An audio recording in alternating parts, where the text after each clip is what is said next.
Thank you very much. And to start with, this is a very, very important moment to discuss, to have this type of conversation. I think before we come down to what U.S. government did, let me take you to probably immediate memory lane that what we are seeing now is not entirely new. It's a trend that has been continuing. It's only at the scale we are seeing it that is what is causing these outcries. If you look at the global external spending on health, since the beginning of the Millennium Development Goal era is the era where we have the highest government external spending on health. It reached the peak around 2015. And since 2015, globally, it has not been increasing. It has been coming down gradually because of other commitment of all those developed world as well. And recently, in the last few years, the British government actually was an enormous cut in the amount of money that the British government was actually spending on health. Probably there wasn't much outcry because there was no political conversation around it. So the major programs of British government in health sector do actually cut seriously. And coming to the decision of the United States government. So it's not only impacting through USAID. So USAID is not the only channel that US government spend on health. You have Gafar, you have CDC, and they're spending a lot of money. I think the major area of impact, because if you look at this money in the health sector, is actually skewed to some priority diseases.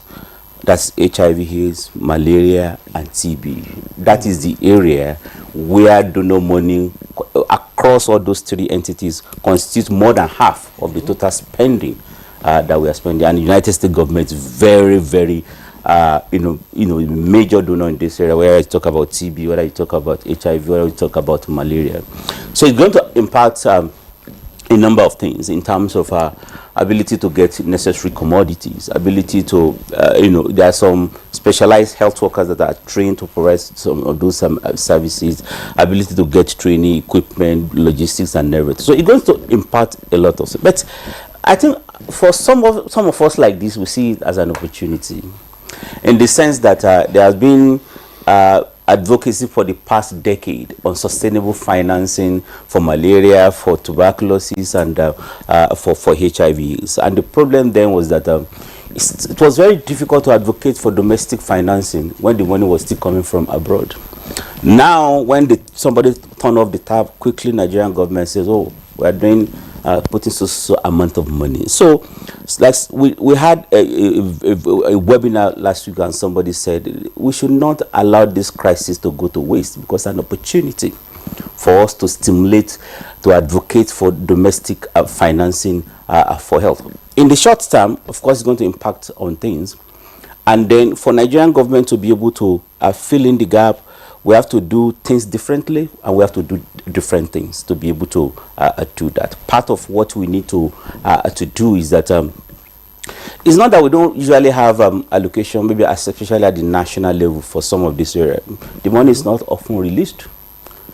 That's part of the major problem. So we have to do things differently to ensure that we release the money, and then to ensure the efficiency of utilization of this resource. And it's not only about the federal government, but of the state government.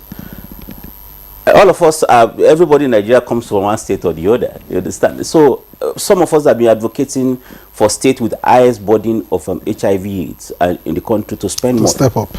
Yeah, but it was only Lagos that was responsive. At the point, the Lagos state government increased spending on HIV by 500%. It was very, very impressive. I mean, it was possible. So I think we have to look at all levels. Now we have a local government autonomy. How do we bring the local government into financing for health effectively as well? I think those are things. I want us the narrative to be around opportunity rather than, oh, it's a challenge and everything. If you say